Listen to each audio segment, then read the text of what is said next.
Om.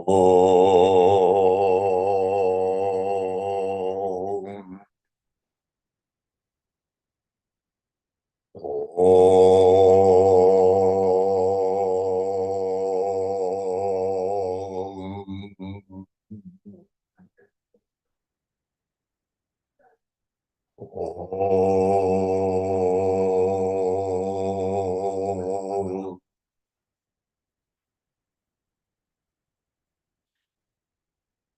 Gurur Brahma, Gurur Vishnu, Gurur Devo Maheshwara, Gurureva Param Brahma, Tasmai Shri Gurave Namaha. Chinmayam Yapyat Sarvam Trilokyam Sacharacharam Tatpadam Darshitam Yena Tasmai Shri Gurave Namaha. Tvameva Mata Chapita Tvameva Tvameva Bandhuscha Sakha Tvameva Tvameva Vedyadravindam Tvameva Tvameva Sarvam Mama Deva Deva Tvameva Sarvam Mama Deva Deva. Jai Guru. Om Sahana Bhavatu, Sahana Bhunaktu, Sahaviryam Karavavahai, Tejasvinavadhitamastu ma vidvishavai. Om Shanti, Shanti, Shanti. So where are we in our text? Chapter 12, number 7. Chapter 12, number 7.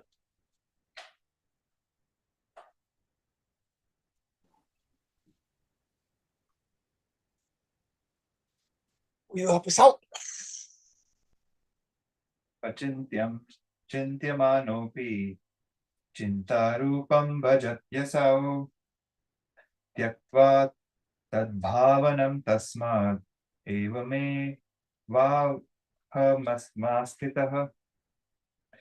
Thinking on the unthinkable one resorts only to a form of one's own thought. Therefore, give up that thought. Thus do I indeed abide in myself. So, what he's talking about now, again, this is a capstone text. In our earlier levels of sadhana, it is suggested that you have what we call an Ishta Devata. Ichati means to wish or to will. So an Ishta Devata is a wished for deity, meaning God as I understand God, God as I choose to approach God. In Gita, Krishna says, in whatever way people approach me, so am I to them. So in India, it is not uncommon for the father to worship Lord Vishnu, and the mother, she's a worshiper of a goddess, and she's got a yogi for a kid, and he's Shiva all the way, So this is not uncommon. God as you choose to approach God, or God as you understand God. Now, those of us who may have come from a Judeo-Christian background, we may think of Jesus as a form. Or you might even be involved in the cult of saints, we call it. Well, I have it. They're kind of like the department heads in heaven. Oh, Saint Anthony, please come round. I've lost my watch and I know it can't be found. Saint Anthony is the department head for lost things. Saint Cecilia, she's the department head for music. These are the patron saints of various things. Not a whole lot different than the devas that are responsible for like the forces of nature. Or, for example, if you worship Ganesh, why do especially college kids worship Ganesh? Why do they worship Ganesh? Get good grades. And what's he supposed to do? Remove our obstacle. Yeah, there he is, right up there. I don't know if you've ever noticed, he's on the lintel of the doorpost. He's also above the front door. The idea is you give Ganesh your mind when you go through. Then, of course, if you're Jewish or you're Muslim, then you have no form of God. But you have ideas about God, God the all-merciful, God the all-powerful, God the omniscient, all-knowing, etc. These are subtler forms of God. Now, when it comes to our idea of God, whatever idea you have about God, that isn't it. This is why if you go on social media and you see people having flaming arguments about non-dualism this way or that way, back and forth, it's crazy. Because whatever you can say about God, that isn't it. It says at best what we call paroksha jnana, indirect knowledge. Now listen carefully. Our ideas about God, it's all completely short. But we can have ideas about God that certainly get in the way.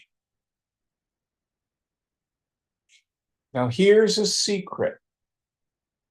If you want to know what you believe about God, look at how you pray.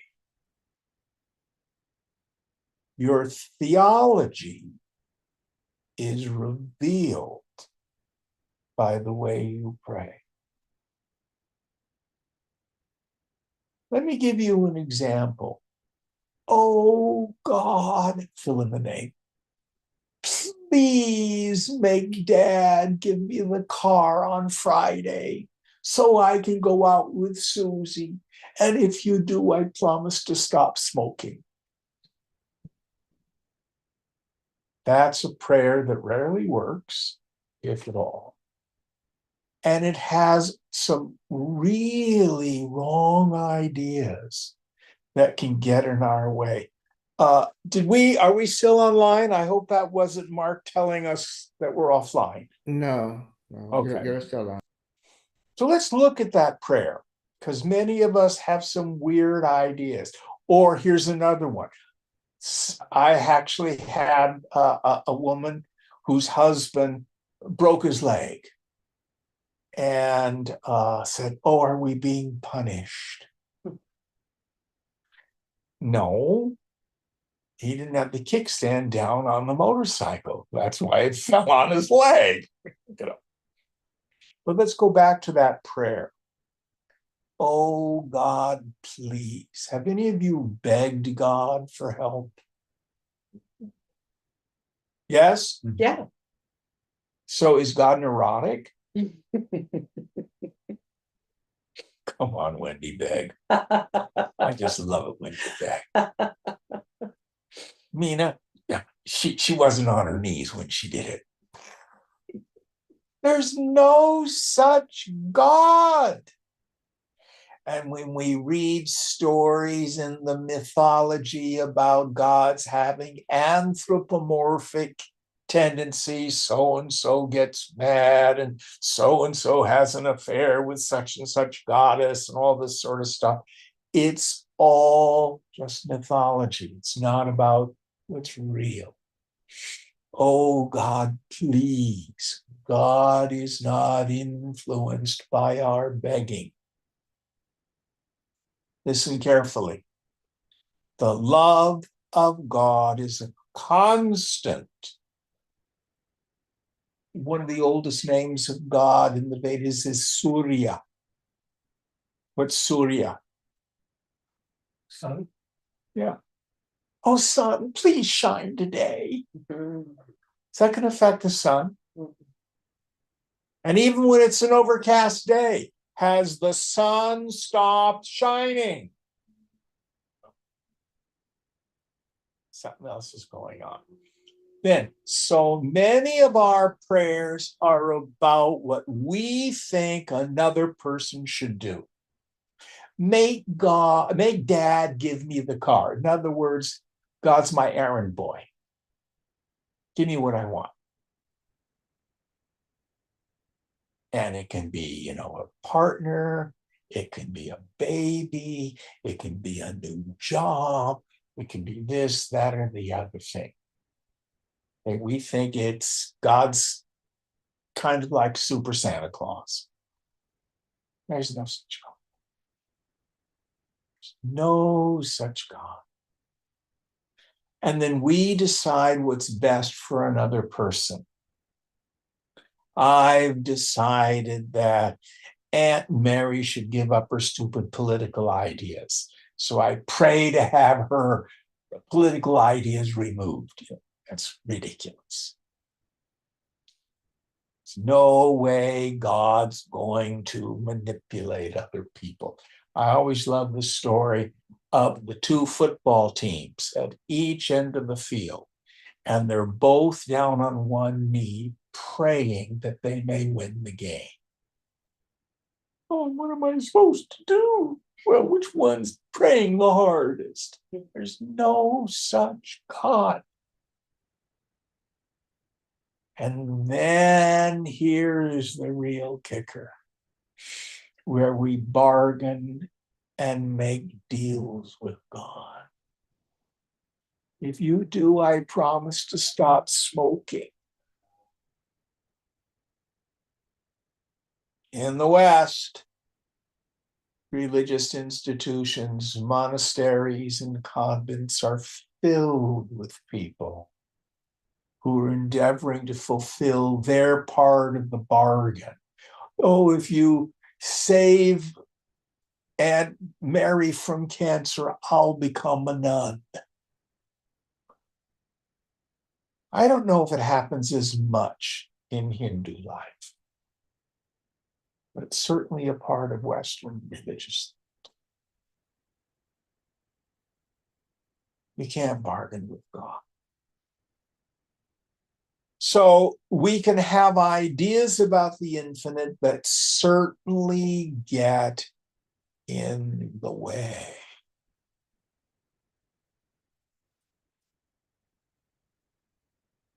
But what the scripture is saying here is, in the beginning, we can have an Ashtavakra, a murti, an idol, an idea of God. It may be helpful at the beginning.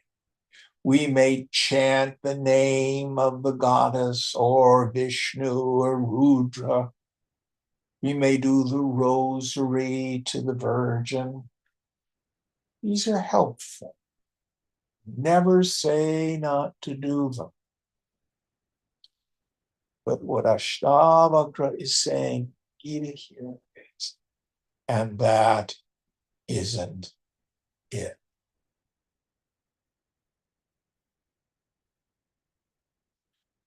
We need to come to aparoksha jnanam, direct experience. Let me see if I can give you a much more mundane example. Who here has someone they love deeply? You? Yeah. What color? How big is your love? What's the shape? How many quarts of love is it? Can you show me your love? You must not love somebody. See, the idea of trying to describe my love is ridiculous. And I know I love.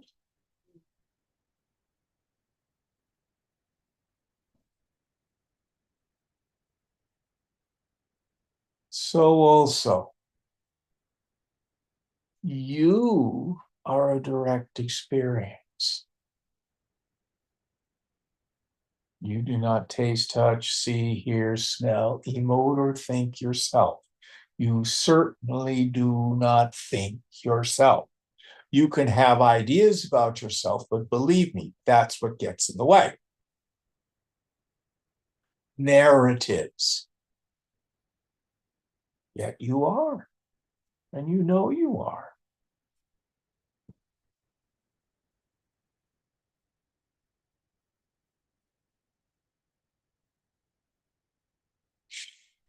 Achintyam. It's beyond our thinking. Avyapadesham. In the end, undescribable. Yet directly known. How? As my very self. Nirupaham, without a form. Nirmalam, without a dirt or taint of any kind. Nirvikalpa, without any thought or movement.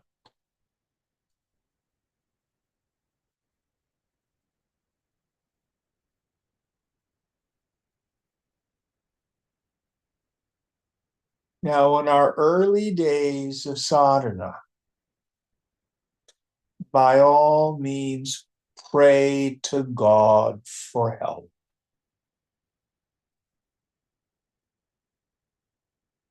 Help is a very good prayer.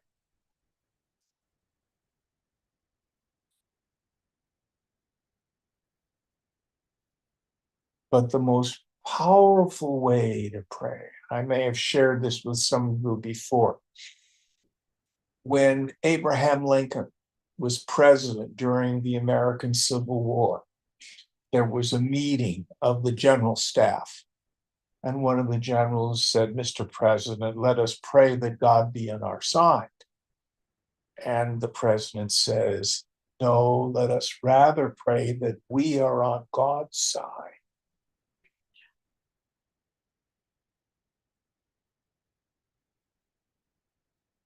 So the best prayers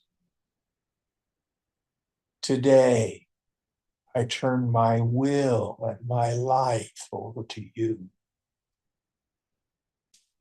Uncreate me and recreate me as you would have me be today.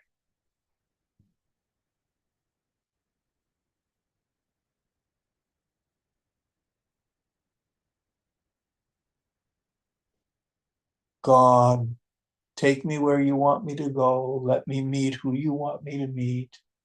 Tell me what you want me to say and keep me out of your way. It's a great prayer. Or Jesus's, thy will be done. Letting go. The prayer of surrender is the most powerful. Because what does it do? it dethrones the thing that gets in the way of my life, which is my stupid willfulness, my stupid ego, my stupid craving. From now on, we're going to do things my way.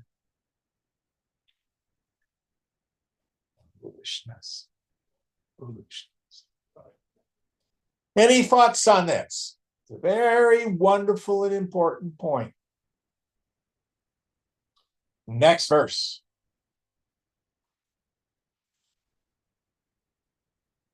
Evameva kritam yena sakritartho bhavedasau evameva swabhavoya sakritartho bhavedasau. Blessed is the man who has accomplished this. Blessed is he who thus fulfills himself by his nature divine. So the person is blessed who's completely let go of this poison of kama, desire, craving, who's completely let go of any personal sense of self. And what will ego say to us? Ego is by nature, the term I've been using lately, it's a sense of spiritual poverty. I'm not enough, there's not enough. And then ego always presents to the mind either fix the world or fix me. And we engage in struggle. And that's what's so painful. And the more we believe having it different than it is, and the more we endeavor to try to make what is different in order to be happy, the more we suffer.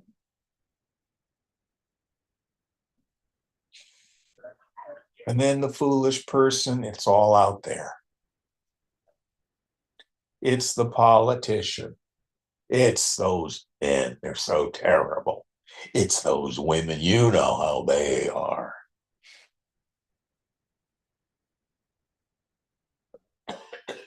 It's that particular party. No, it's that particular party. It's the man. It's the police. This notion that somehow there's something wrong with God's universe.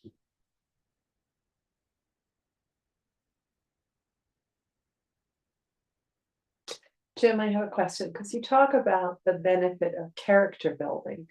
So how is that different than this? Character building is part of this process. Mhm. So in the beginning, we do character building because we're nasty characters. Right. If your habit of the way in which we move through the world is adharmic, if you want to know the essence of that, go pick up 16th chapter of Gita, which Swamiji titles Divine and Devilish Estate. And he just lists a few of the qualities of the person who's living a good life, an intelligent life. And he says to Arjuna, don't worry, that's your category. Now, let me tell you about the other poor slobs, those with asura qualities. And these are the things that we can get involved with. And the fruit of this, first of all, is our own misery. And we wreak havoc in the world. Many of us don't even know how our character defects hurt our mothers.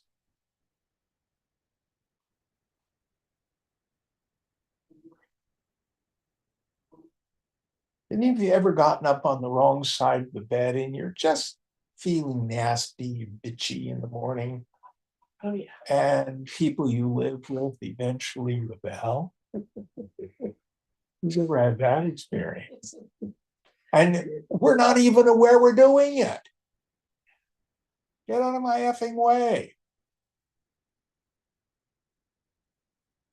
So at one level, the acting out on those asura tendencies agitates the mind, which makes self-realization difficult. Mm,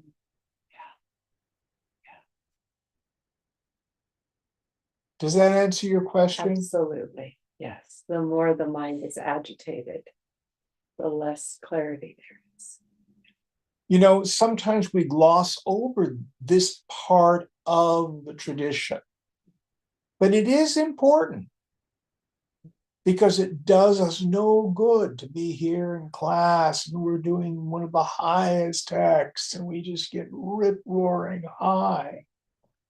And then you go home and you live in a way that's dharmic, that hurts yourself and other people. You wonder why you're unhappy. Yoga isn't working. Well, why don't you try practicing it? All of it. Not just the kind of stuff that makes you feel good. Thank you. Any other questions about this? And that's not the only place we can go. We talk about this. You can go to the yamas and niyamas of Raja Yoga. I really love them. They're a great guide. We can go to being adhikari. Those are a little more subtle qualifications of a fit student. But what we need to do is change our behavior and change our thinking in the beginning. But when we get to this point, there's a supposition that we've already dealt with most of these issues. Who's ever seen the yin yang symbol that comes out of Chinese mystical thought? So there's the wavy line, and one side is white, one side is black. But what do we have on each side? There's a dot. On the white side, there's a black dot. And on the black side, there's the white dot. And one of the meanings of that,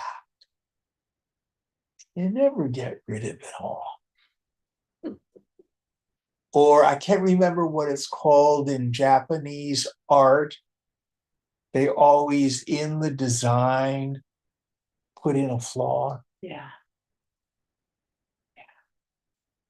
Can never be perfect. Yeah. That's for God. Only the self is perfect. But that doesn't absolve us from the work we need to do.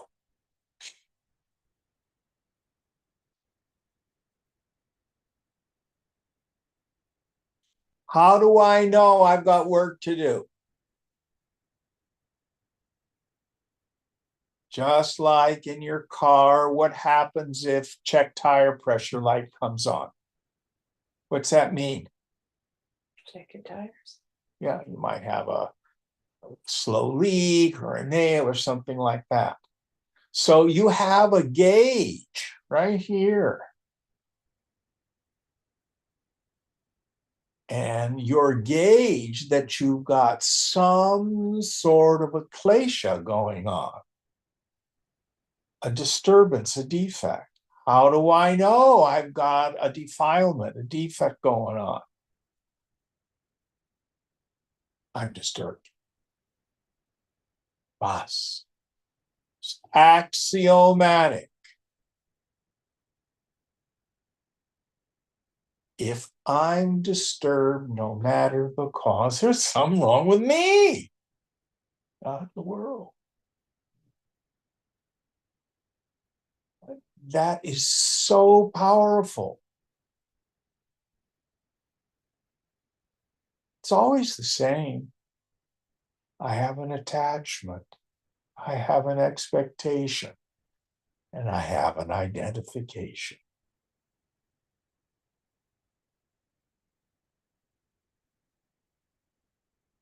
I've got some defect of my character that's acting out.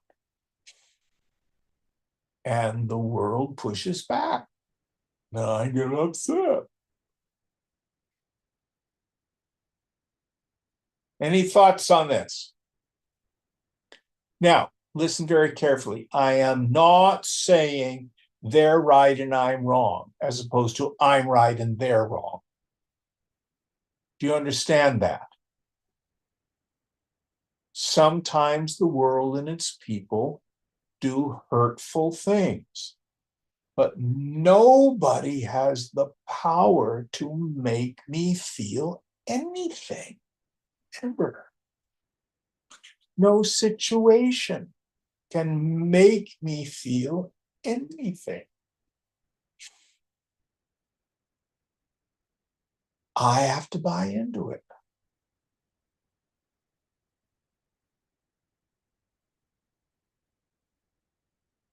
All right, going on, next verse. Isn't that Gene the final step? Because the ego is always going to have its defects and misery. So the only way to get out is to then stop believing in its defects and misery and the ego as a whole. That's a later practice. You got to make sure that you're not rationalizing bad behavior. In other words, let's say you have the habit of being a shoplifter, and you can go ahead and keep stealing. Maybe you get away with it, but it will leave a scar in your psyche. And to say it's not real and it doesn't matter and I won't believe it, that's just illusion. Does that make sense? It does. It does. Stop stealing. That's where you start. Now, if you stop stealing and the desire to steal comes up, then you don't believe it. You get out of it. You don't act on it. But you got to be very sure that the Vedanta doesn't become a rationalization for bad behavior. Does that make sense? Absolutely. Okay.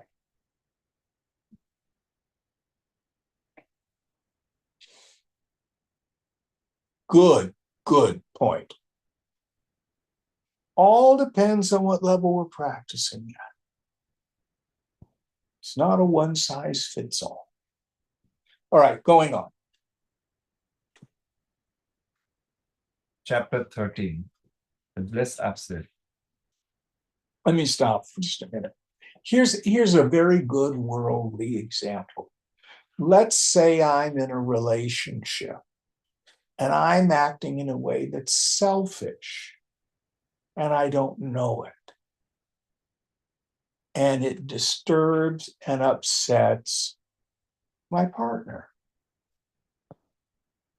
I never pick up after myself. I never take the trash out. I never do the dishes. I unconsciously expect them to wait on me hand and foot. Now, if they yell at me for being an effing slob and entitled, absolutely. No, don't take it on. But we also have to look at, okay, do I need to look at my behavior? you gotta see what's really going on there. Maybe I am being selfish. Maybe I do need to make some changes. Am I really living a life of seva?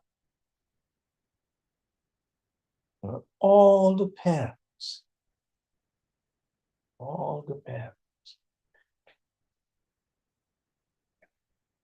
I heard many years ago someone said, no projections are valid and all projections are valid.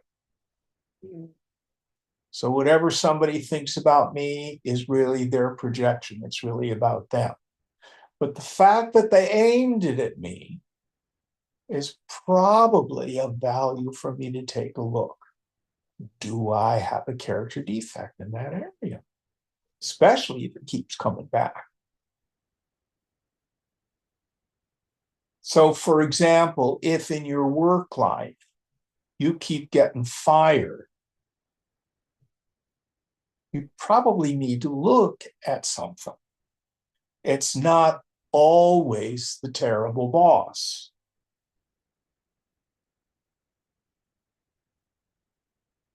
So yoga is I think that's enough. All right, I'm sorry, going on. Janaka uvacha akinchana bhavam swastham kaupi nat vepi durlabham tyagadane vihayasmat ahamase yathasukham. Janaka said, the tranquility which is born of the awareness that there is nothing else but the self is rare even for those who wears just a loincloth. Therefore, by giving up the ideas of renunciation and acceptance, I live in true happiness. Yes. So for the real person of steady wisdom, who's gone through the process, who's taken a good look at their shadow, who's practiced viveka and vairagya,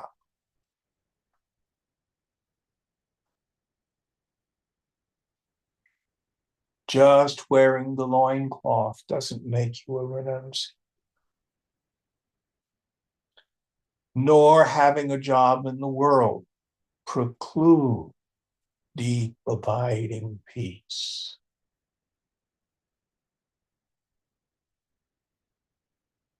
The thing to renounce is the mind itself.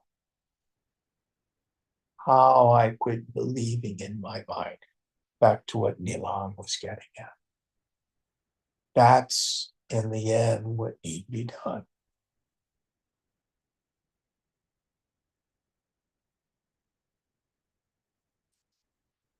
And other people can have all their ideas about the behavior of the person of steady wisdom.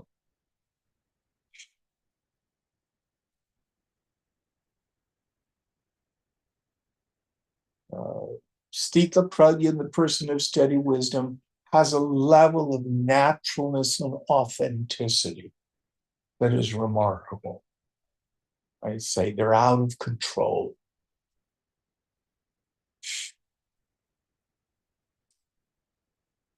But it presupposes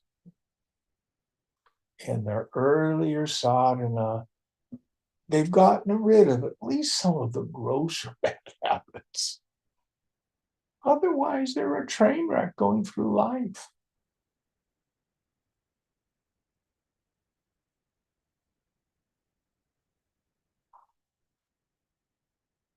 So again, this teaching in this book is not, it's liberty, not license.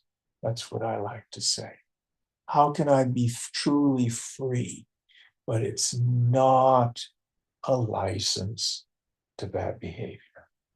To be very, very careful. And many of us have had rude awakenings because of it. oh, it doesn't matter. It's all Brahman. I'm going to go drink and do drugs and screw and do all those sorts of things and totally have an extroverted life. And I'm just where the wind is blowing me. It's all Brahman. It doesn't matter. And then all of a sudden you find that you're sick and tired and alone. What the F happened? What's wrong with this picture? We've confused liberty and license. All of this presupposes that we've attained to yoga rudha. We were dealing with that on Sunday night. Ashwarudha is a riding term. Means to be on a horse, reins are gathered, you're in control of this huge, powerful beast.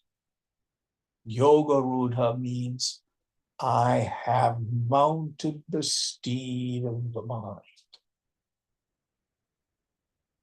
I have transcended. I am no longer afflicted or tyrannized by raga, dvesha, bhaya.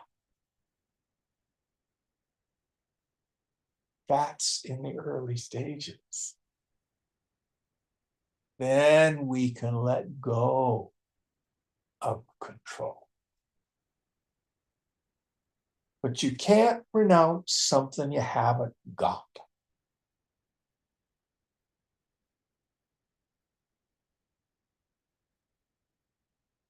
All right, going on.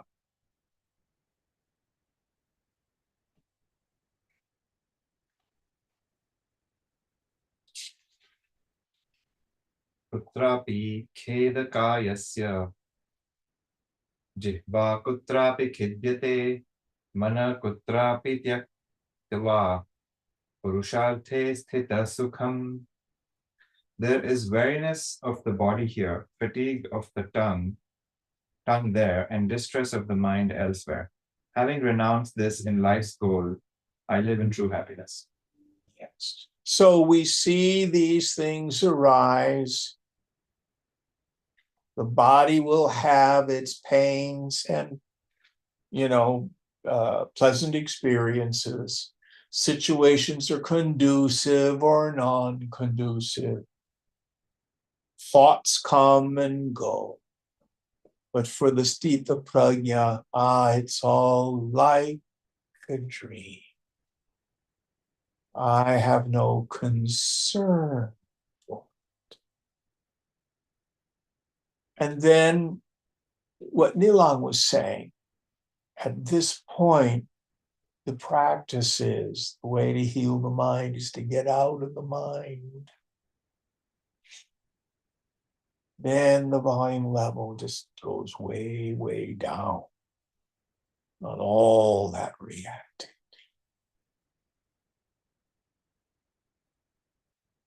So you may look like a person who's engaged with the world, with likes and dislikes, but you know inside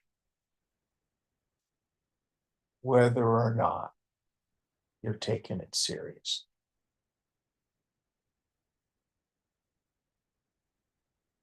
That's the important thing. Are you really at peace no matter what happens in the external world? Next one.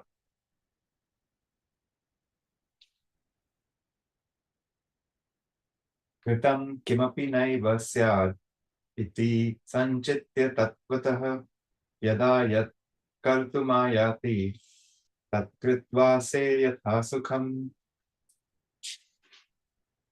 Understanding fully that nothing whatsoever is really done by the self, I do whatever presents itself to be done, and so I live in true happiness. Yes. So here he is riffing on this idea of the renunciation of the sense of agency. Guna and karma in the end is the agent. Qualities of mind and the force of the past. I do nothing.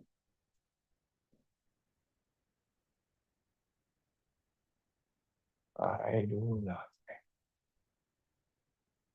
And I let the robot, the upadhis, the body, mind, intellect, act its prarabdha karma, the karma of this lifetime through the world, getting its allotted dose of joys and sorrows, successes and failures.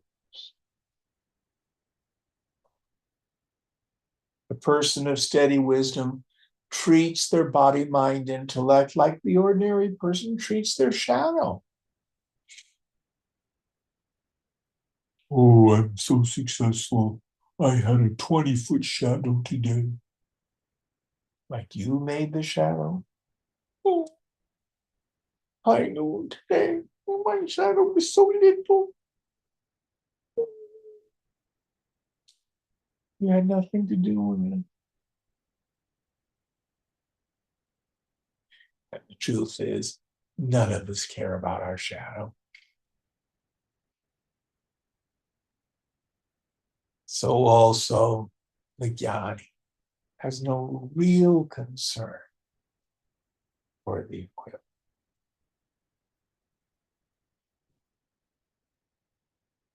Going on.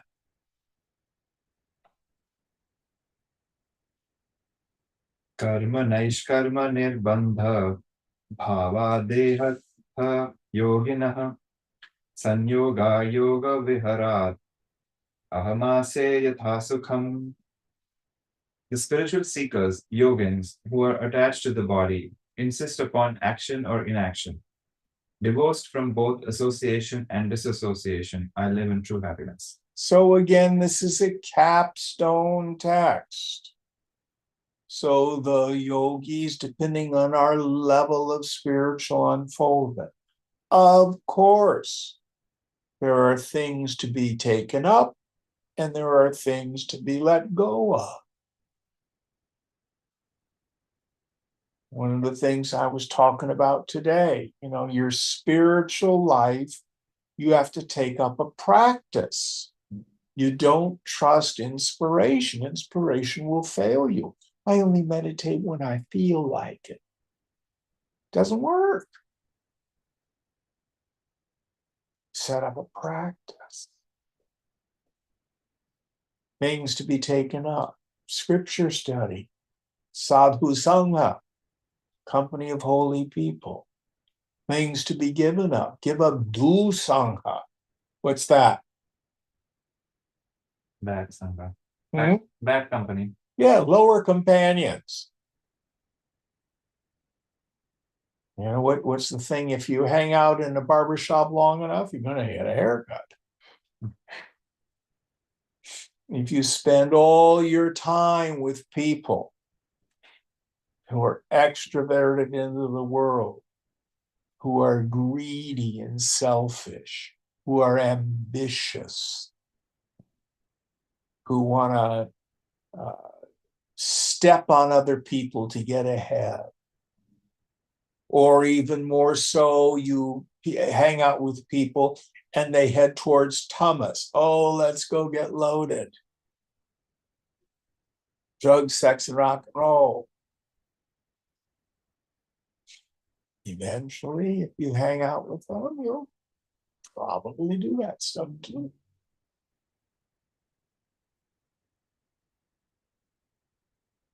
In Tripura Rahasyam, the first third of the book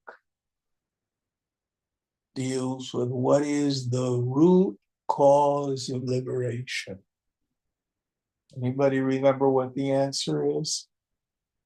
Sadhus. Hmm? Sadhus. Yes, association with the wise. Keep holy company. Keep holy company. But there's nobody where I am who's doing this stuff. You know what you can do?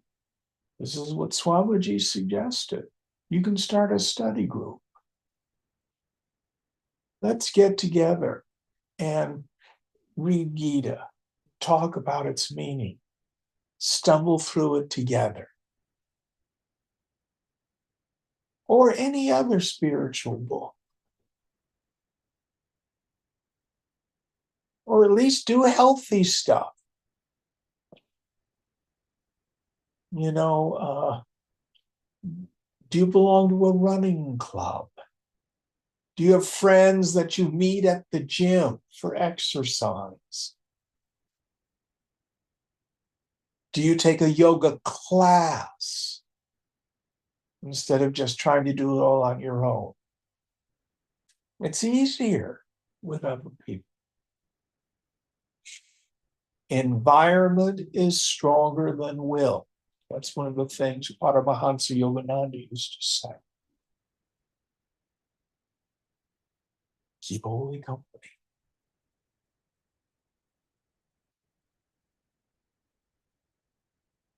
Next one.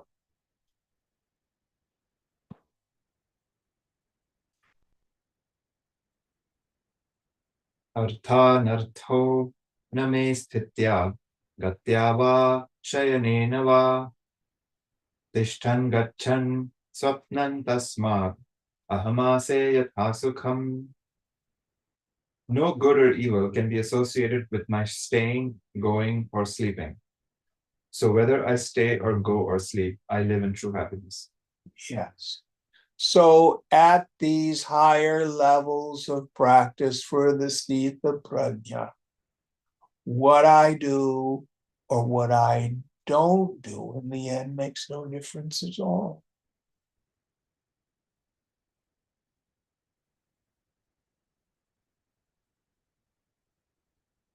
But again, this is not an invitation to license.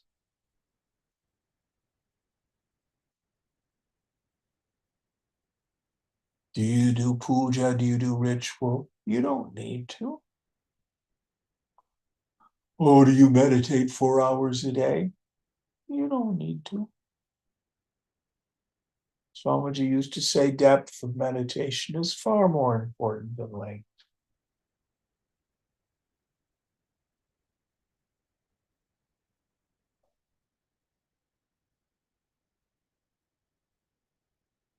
You will probably find, if you're a yogi, that your life becomes simpler, not because there's virtue in simplicity, there it is, but it just makes things easier. You don't have to work so hard.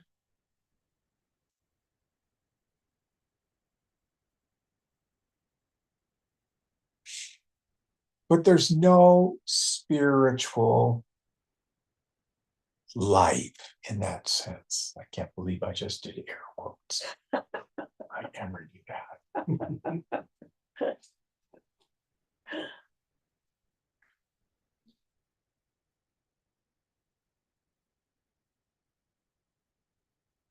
Any thoughts on this?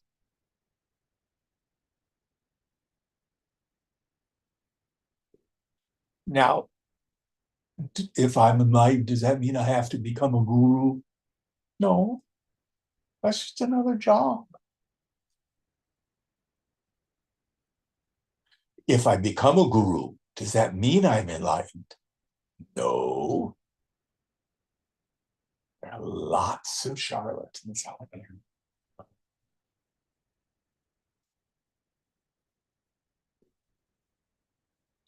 There's no external. It can be anything.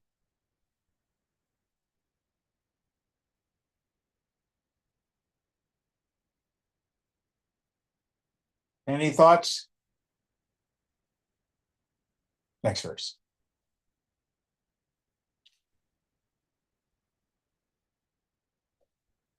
Swapto nasti mehani siddhyar siddhiryat navato nava nasho laso viharasmat ahamase yathasukham. I do not lose anything by sleeping, nor gain anything by striving. So giving up thoughts of loss and delight, I live in true happiness. Yes. So you'll hear me frequently use the term, this world becomes trinkets and baubles. Pretty to look at, but nothing of value. Worldly pleasures become like a thimble full of water poured into the ocean.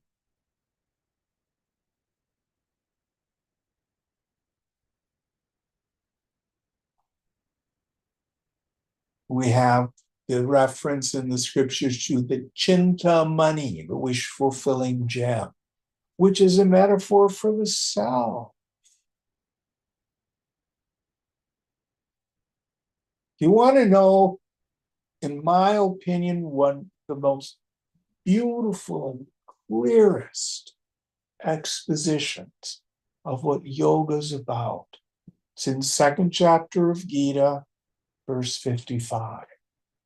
When a person casts off all the desires, all the cravings of the mind, O Partha, and is satisfied in the self, by the self,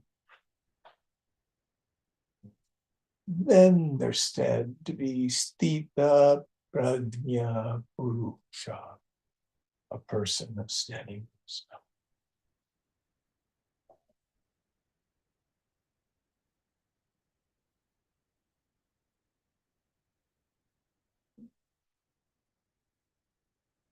So even though the equipment is moving through the world, it's not the same as it is for an ordinary person.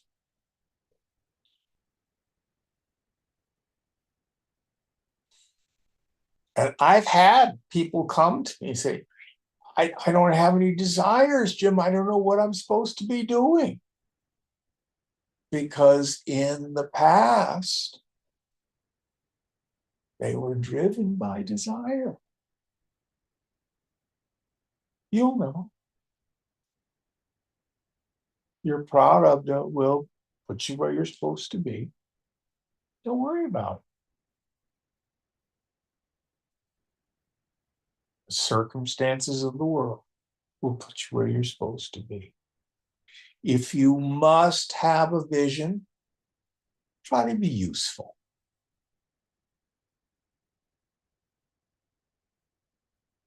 Do good, be good. Serve the society. But those are very general. Any thoughts on this?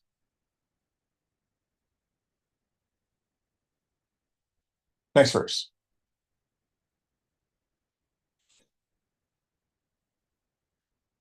Sukhadirupaniya bhavesh valokya bhurishih shubha shubhe viha yasman ahamase yathasukham. Observing again and again fluctuations of the forms of pleasures and so on in different circumstances, I have renounced good and evil, and I live in true happiness. Yes. So because of the profound insight,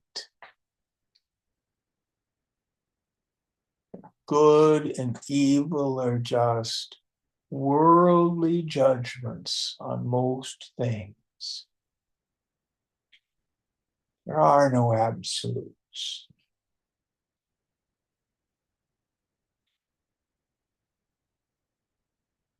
I do my best to live a good life according to my own internal ethic as a person. But in the end, it's all just part of the karma. People are going to do what they're going to do.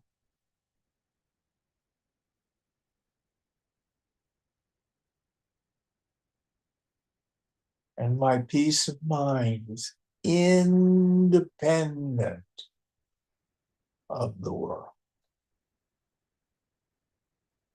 That's the point. My peace I give you, the Master Jesus says, not as the world gives. a peace that passes all understanding. Oh God, do I love that.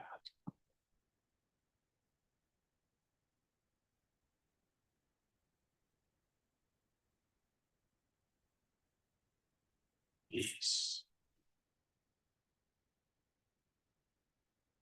Next one. Chapter 14, Tranquility. Janaka Uvacha Prakritya Shunyachittoya Pramada Bhava Bhavanaha Nidrato Bodhitha Iva Shina Sansarano Hisaha. Janaka said, he indeed has his recollections of worldly life extinguished, who becomes void-minded spontaneously, who thinks of sense objects only by chance, and who is, as it were, awake, though physically asleep. Yeah. Any of you read the dialogues of Plato? There's one of them, I think it's the Phaedo. And they're making fun of Socrates, who's late for dinner. And he was so absent-minded, he went to the wrong house.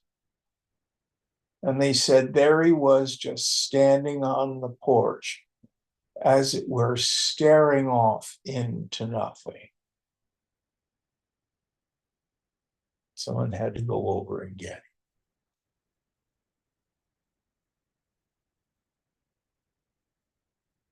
He was in samadhi. You know, I don't know what set him off into samadhi, standing on this dude's porch and then just gone. Void-minded.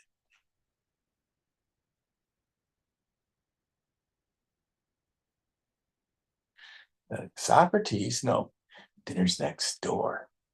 We're going here. Might be the symposium. I lied. It's not the Phaedo, it's the symposium. Pretty sure that's the one.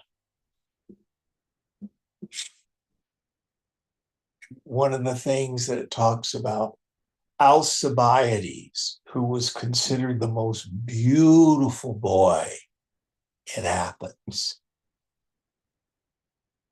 One night, he goes into Socrates' bed and crawls in bed with him. Mind you, in the ancient Greek culture, that was a pretty racy thing to do. Socrates isn't moved in the least. Alcibiades is all upset. You know, I thought I could seduce Socrates.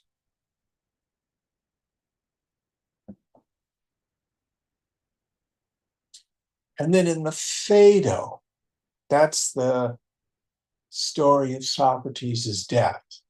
He was sentenced to commit suicide by taking hemlock. And his crime was corrupting the minds of the youth. Because he would invite them to think. But one of the things he says is, what else is philosophy but the practice of dying? So philosophos, the love of wisdom, is what it literally means, was his word for what we might call meditation. Meditation is practicing dying. What is dying? I drop the body, I drop the mind, senses. What do I do in meditation? I withdraw my attention from the body, from the prana, from the senses, from my thoughts and feelings. It's practicing dying. Is that a wonderful image?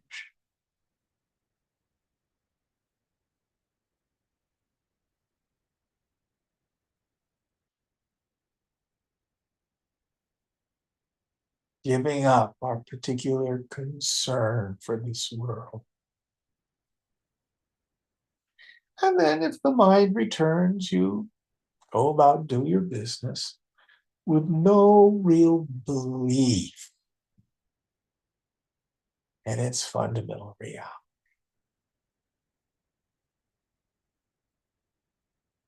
All right, next verse. Kva dhanani, kva mitrani, kva me vishayadasyavah, kva shastram, kva cha vijnanam, yada me galita spriha. When once the desires have melted away, where are my riches? Where are my friends? Where are the thieves in the form of sense objects? Nay, where are the scriptures and knowledge itself? Yes. So even though the person of steady wisdom is moving through the world, they may have a job, they may have a partner, they may have a house. Inside, trinkets and baubles. Unimportant.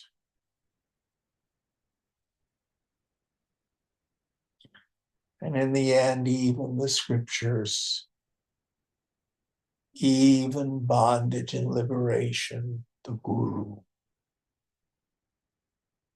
all of it disappears.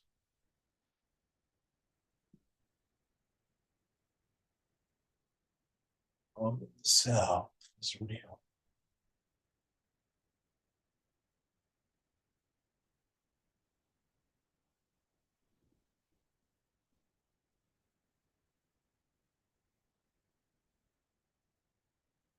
I think this is what the Master Jesus meant when he said, I have overcome the world.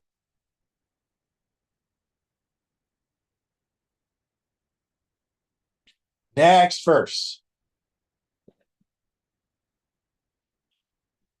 Vijñāte sakshi purushe, paramatmani cheshvare, nairashye bandha mokshe cha, na chinta mukyate, na chinta muktaye mama. As I have realized the Supreme Self, who is the witness and the Lord, the Purusha, and have become indifferent both to bondage and liberation, I now feel no anxiety for my emancipation. Yeah. So I've realized the self, which is not only the unattached, uninvolved witness of everything, but it is the Lord out of me, not my ego, me, the infinite. All this cosmos comes into being with all of its intelligence and beauty.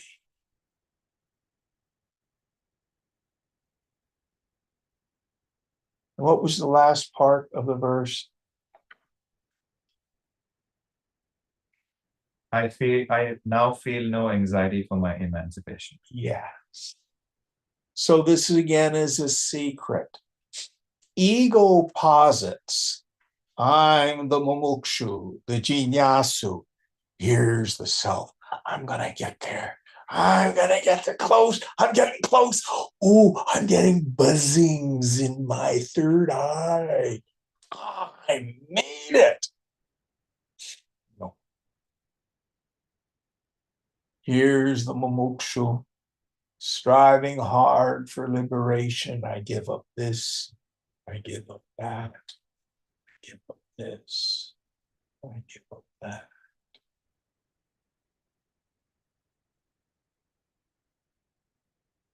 So the mumukshu itself goes.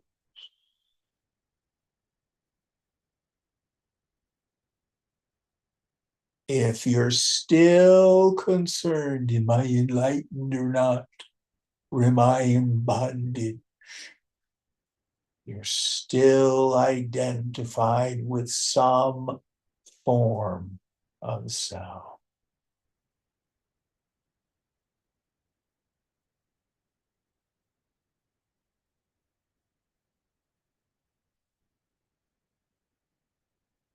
I was once asked, Jim, are you enlightened?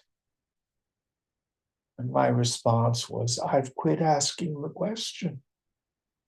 Now, if you were to ask me, do I have any doubts about my essential nature? No.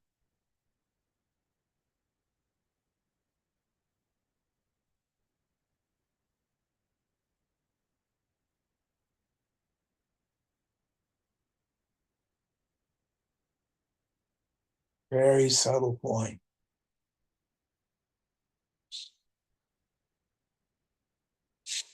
So we talked about how the purpose of this text is in the end to give up the meditator, to give up the mumukshu, seeker after liberation.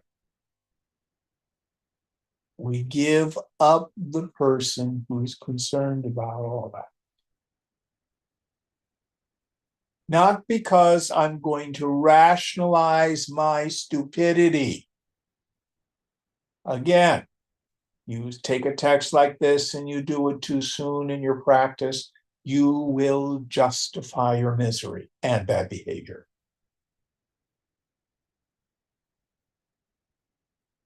But in the end, all forms of self are gone. Only Brahman remains. I have no concern for the world. Brahma Satyam Jagan Mithya. It's all illusion. It's all the play of the Lord.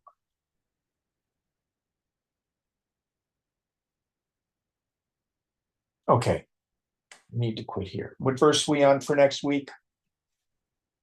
Verse 4. Verse 4. Om Purnamada Purnamidam Purnat Purnamudachyate Purnasya Purnamadaya Purnameva Vashishyate. Om Shanti Shanti Shanti. Hari Om Sri Guru Pyo Namaha. Hari Om.